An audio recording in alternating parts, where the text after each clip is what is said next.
What's up, everybody? Welcome back. And the second time is the charm with this one. We've been talking about getting Cam Jordan on for a while, and we finally got everything operational on my end, and he's ready to go. So we have an exciting show. We're going to talk Saints. We're going to talk the vibe. We're going to talk how the offense seemed to get things together last week. But before we do that, got a quick little piece of business to tend to. This program is brought to you by Scott McNair Injury Lawyers. Have you been injured in any kind of accident, car, truck, 18-wheeler, or hurt offshore? Scott McNair handles it all. Give him a call, y'all, at 504-500-1111 for a free consultation. Yes, free consultation. They always fight for the win. I'm excited.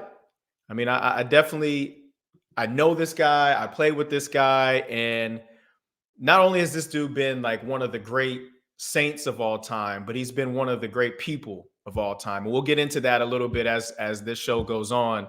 But I don't want to waste too much time. 8-time Pro Bowler, multiple-time All-Pro, and an all-time person. He is Mr. Cam Jordan.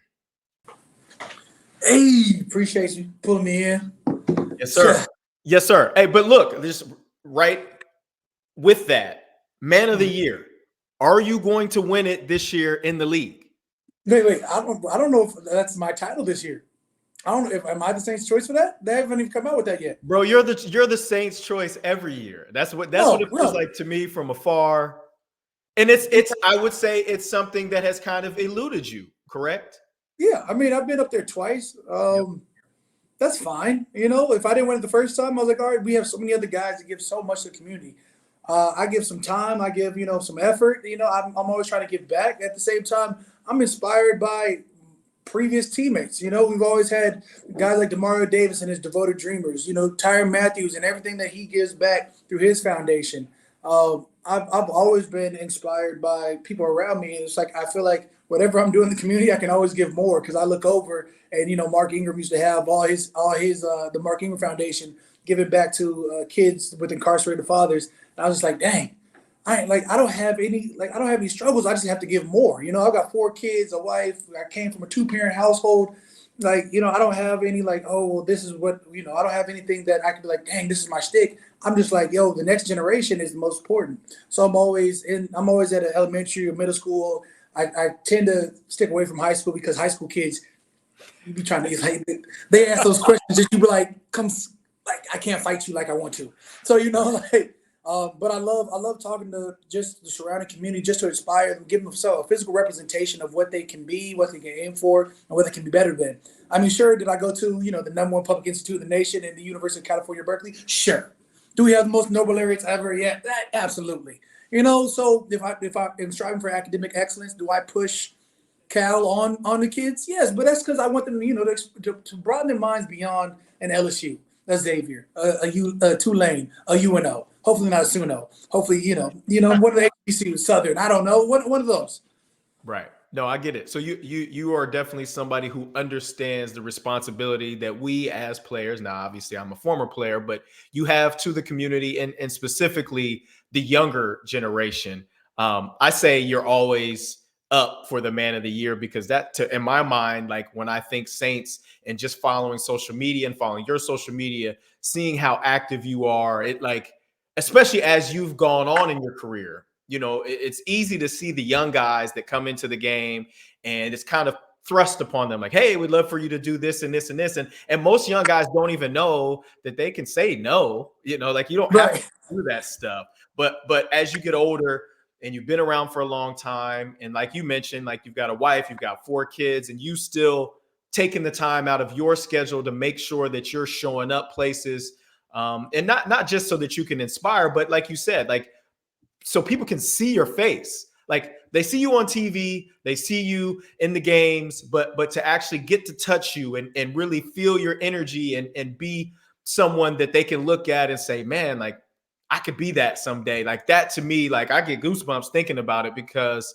I was in your shoes and I was in a situation where I ended up luckily getting the nomination for the man of the year in 2012. And I was busy. So I understand how busy you are and you make yourself every single week to give your time. So I just from a former guy, I want to thank you for doing that. And really that kind of leads me into the next thing. Like 13 years, man. What is it that is moving you? What is it that motivates you to keep going at this level, both on and off the field? Like what are the things that you wake up every day that excites you about still being a player in the NFL?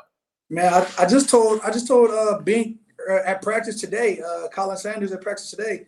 I looked over, I was like, bro, I love this stuff. You know, like there's something about practice, you know, full padded practice, 9 weeks in on a Wednesday that you're like, who needs coffee when you have football? You know what I'm saying? Like, like wake up this morning like, dang, I'm a little like that DOMS, that, you know, delayed onset muscle soreness, whatever, setting in. You're like, all right, well, you know, you think about like, all right, we may have like an easy practice for 9 weeks in. You see the pants out on your locker. You're like, all right, get your mind right.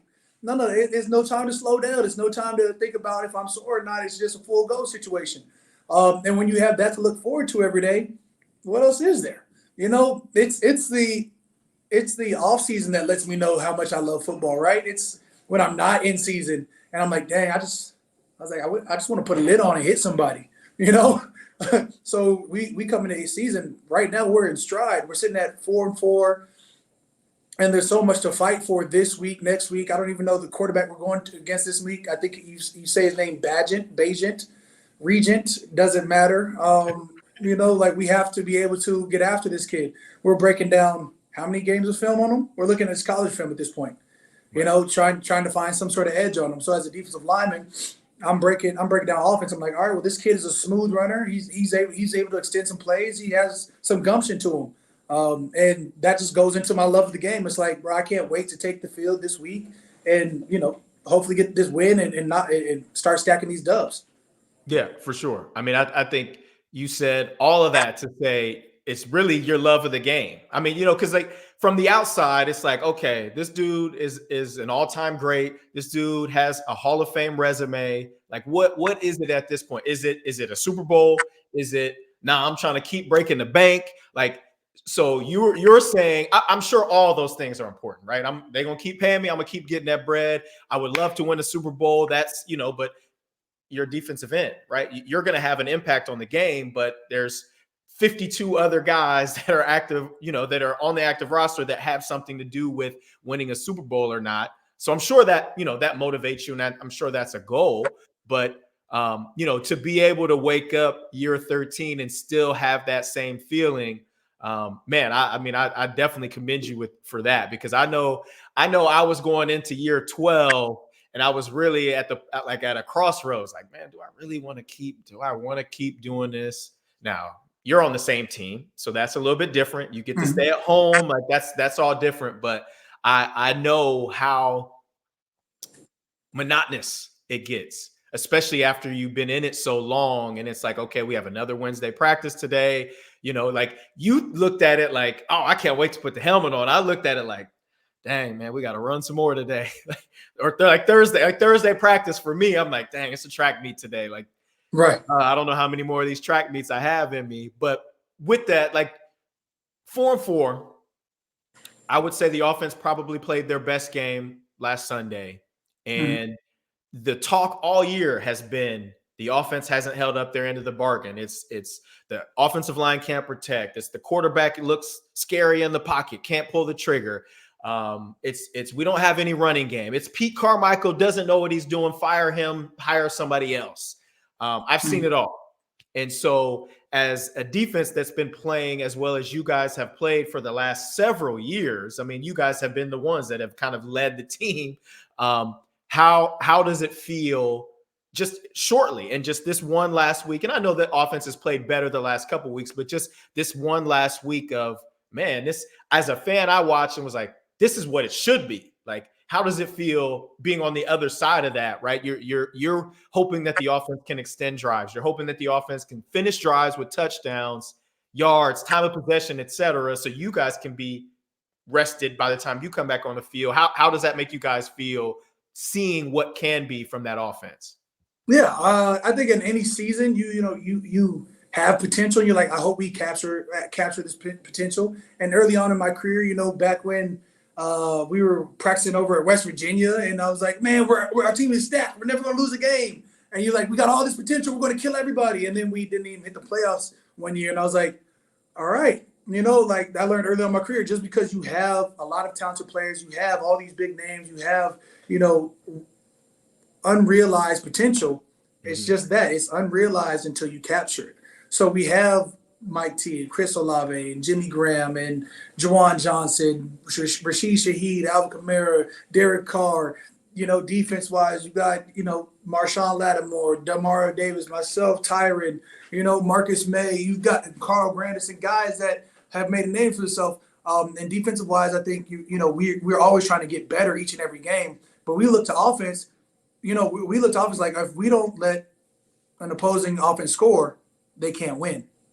You know, so that's always been, you know, you always hear that from a defensive guy anyways, but it's felt this way and been this way for the last couple of years, where it's like if they put more than 13 points on the board, we're pissed at the end of the game, win, lose, or draw, right? You know, we play Indianapolis, and our offense has a great game. Defense has a turnover, could have had three interceptions. You're like, all right, well, these are the plays that we wish we could get back. How do we get better from them? How do we learn from them? Whatever it is, and we go on from there. Offense, you know, if they can score once, we can win. You know, I've been the last few years, I've been in a game where we've won 9-0 as well as 35-0. You know, I've been in a game where we've lost 13-0 or something like that. You know, and I was like, all right, well, again, if we don't let them score, then we can't lose. So it's on us. Whatever social media feels about our team is always going to be how social media feels about our team. Could care less. In the locker room and in our practices, nobody matters except for the 53 that are actually practicing and playing the games. Right. And well, plus me. Yeah. No, I'm just kidding. Yeah. Well, yeah, I mean, look, you made a great point. Like you don't really have time when you have your job to worry about. So you can't worry about, because I played on some teams where it was flipped, right? Where we knew the defense was going to give up 28 minimum. Right.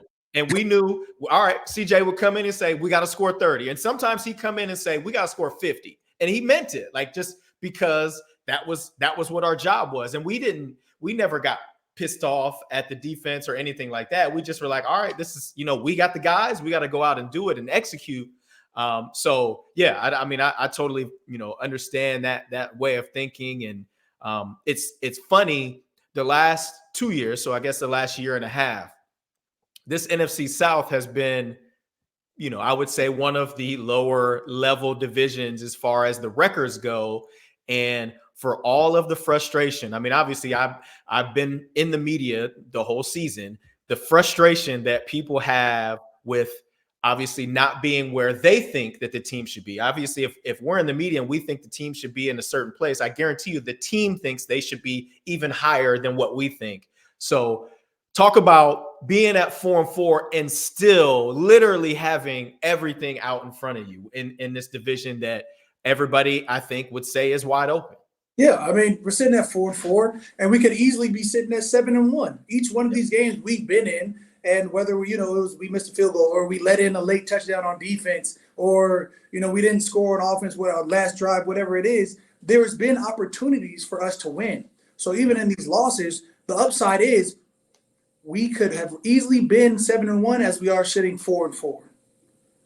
I think that's a positive in terms of just the locker room alone. Like, hey, if we play football our way, we would be at the top of the league. If we eliminate some of our mistakes, we eliminate some of our penalties, so we don't have to worry about all that. We're focused on the next game being the most important game, seeing if we can't strive for perfection. After playing this game so long, after, of course, going out, hell, I can go to the gas station right now. Now I got an electric vehicle. I don't have to do that anymore, but go to the gas station right now. And, they have just random fans. Hey, man, what are we going to do here? How do we get defense blitzing? Or how do we get 4 D-line rushing every third down? Or what are we going to do about, how do we get more touchdowns in the end zone? And you're going to answer those questions, just like you can turn on social media and see anybody and everybody getting flamed up. But the moment you win, everything's great. Look, when you lose, the sky falls, and when you win, it's all lanyard. It's just great for everybody. But halfway through the season, you focus on what you can control. hand placement. How do I get half step faster to the quarterback? Because the last 4 weeks we faced quarterbacks that are just doing first read onlys. Like it's frustrating as a rusher, and at the end of the day, you still focus on, all right, well, if Indianapolis didn't have 2 runs worth 83 yards, they really would have had 25 runs over 80 something yards rather than 27 yards for $163. We focus on what we can control.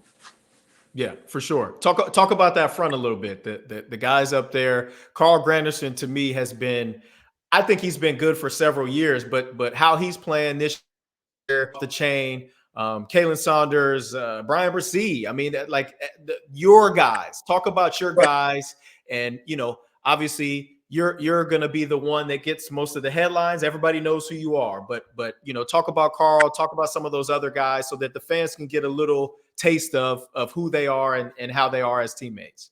Absolutely. I mean, you talk about Colin, not Kalen, is his Instagram title. He just to let put that out there. And then you talk about Colin Sanders, our nose tackle we got from the Kansas City Chiefs, has already won 2 Super Bowls. Yep. His winning mentality, but his fervor for his penchant for wanting to play the run. He embraces his role, and he's already sort of like a leader on that D line. He's probably say a leader of the interior guys would be Colin and Malcolm Roach, right? Guys that want to play the run, guys that have that that wherewithal to say, hey, this is what we need to do this drive to succeed. And then, of course, you've got, we brought in Brian Brzee from Clemson, and then hired Nathan Shepard from the Jets as 3 techniques. And those guys, Brian Brzee is growing, and Shep is becoming his own player as well. Just because the number of snaps that he had prior to this weren't starter start sets. And so he's growing in, and every game you see him do things better and better, just like you see Brian Brzee do things better and better. And Brian's going to turn into a dog. The way he's playing, eventually he's going to be an animal that you're going to fear. And then you finish with Carl Granderson. And Carl, I've been saying for years, you guys had to watch out for Carl. I get we had Marcus Davenport and Peyton Turner, but every time you saw a glimpse of Carl, he was getting active on the edge.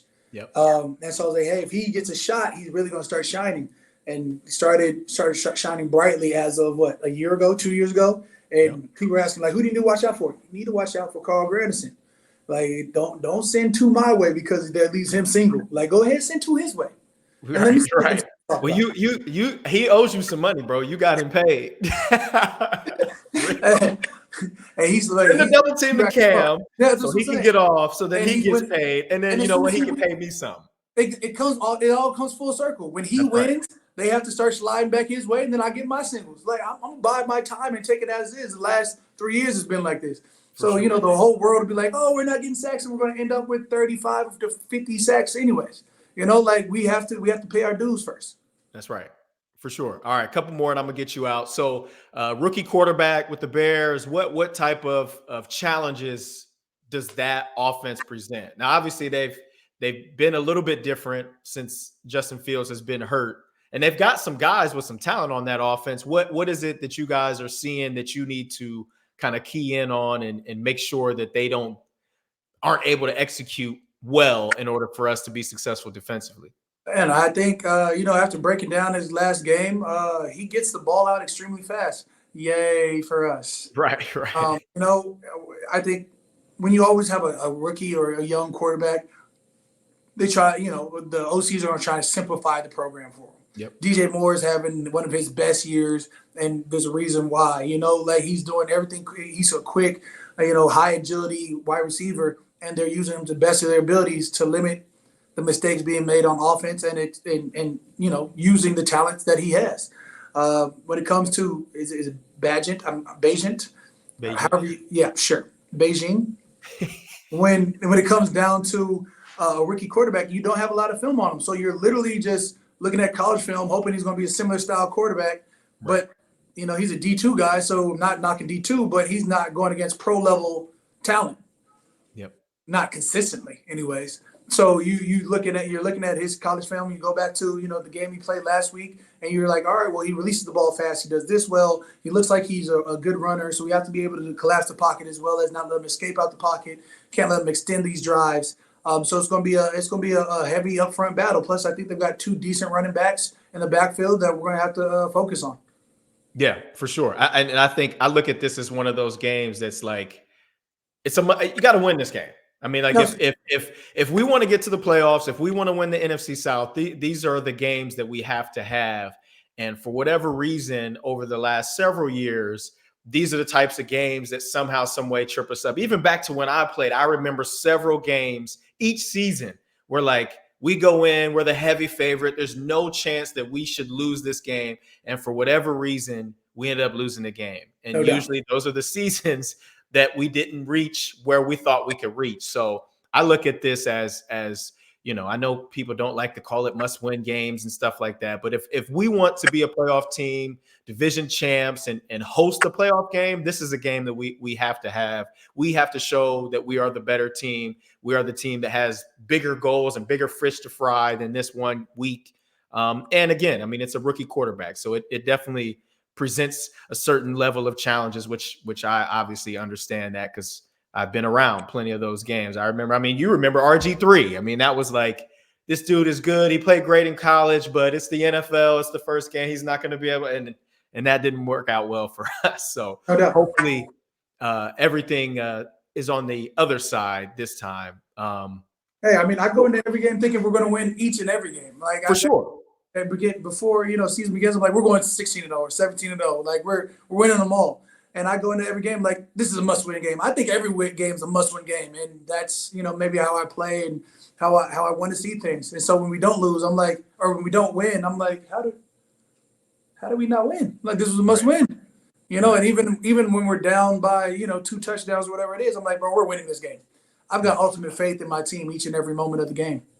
Yeah, and I think a lot of people who have never sat in your seat or my seat don't truly understand that. Like you think that you're going to win every single game, or else why are we doing this? What's Right. the point of being out here if we're like, we're probably not going to win this week? How can you even give your full and your best if you're thinking that you're not going to win this week? Yeah, never been in this game like, ooh, we're going to lose this game. Like what? Like I don't even know that mentality. Like I've never lined up against a tackle and be like, I'm about to lose this rep.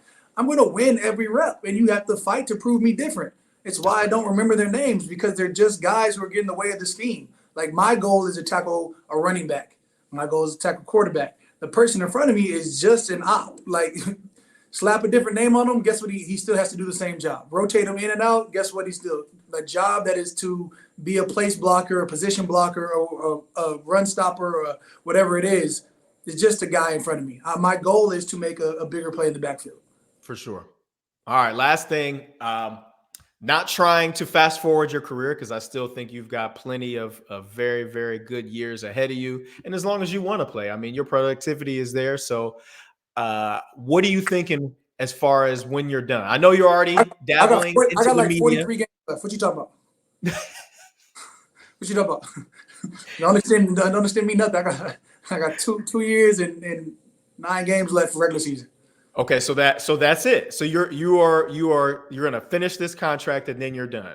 That was the plan. The moment I understand that was the plan, but plans change. No, plans has always been the same. After the plan was initially get to year 10. After year 10, I said, all right, we'll check in at year 12. And at year 12, I said, we're going to year 15. And at year 15, it will take me a lot. Like we're gonna have to win a Super Bowl, and I believe that we're gonna go back to back for me to go back for a year 16. Like, the wife is going to be like, I'm leaving you or something, like, if you don't come back for year 16. Like, it's going to take a lot for me to come back for a year 16. But maybe year 15, I'll have a complete change of heart. I doubt it, because this is now the goal.